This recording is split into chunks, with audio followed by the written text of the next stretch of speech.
ঈশ্বরের তো ক্ষতি হবে, কিন্তু তোমারও ক্ষতি হয়ে যাবে। কি হবে? এত কষ্ট দুঃখ করে এসে দেখো আজকে পরমেশ্বরীদের ভবনে কি বচন দেওয়ার লোক নেই, বৃষ্টি হচ্ছে।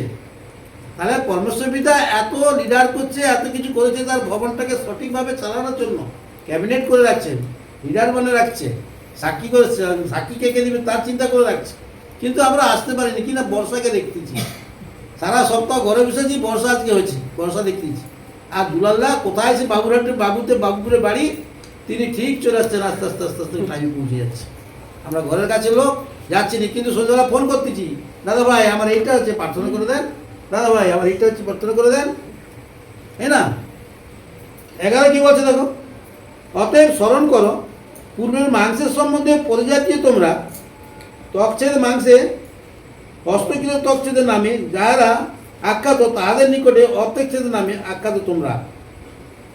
তৎকালে তোমরা খ্রিস্ট হইতে বিভিন্ন ইসরায়েল প্রজা বিভিন্ন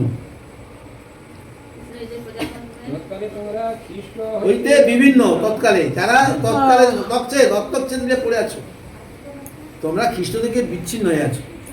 তাহলে খ্রিস্ট থেকে যদি বিচ্ছিন্ন হয় তাহলে কিন্তু আমরা কিছুই পাবোনি, কিছুই পাবোনি। পরমেশ্বরীটা তোমাকে একটু আগে বললো না, তোমরা খ্রিস্ট যিশুতে বিভিন্ন সৎক্রিয়ার দ্বারা তোমাকে পরমেশ্বর পিতা সৃষ্টি করে রাখছে। তাহলে সেই খ্রিস্ট যিশুটা আগে আসতে হবে, আগে যিশুকে সম্মান করতে হবে, যিশুর ধন্যবাদ করতে হবে, পরমেশ্বর পিতাকে তারপর ধন্যবাদ করো। কেন? পরমেশ্বর পিতা এটা নিয়ম করেছে। একটু আগে দিদিভাই বলো না যে কি সূচির ছিদ্র দিয়া উঠে প্রবেশ করা সহজ। কিভাবে হবে? উঠে ছিদ্র দিয়ে একটা সূচের ভিতরে উঠকি প্রবেশ করতে পারবে? কোনোদিন সম্ভব? কোনো দিনই সম্ভব নয়।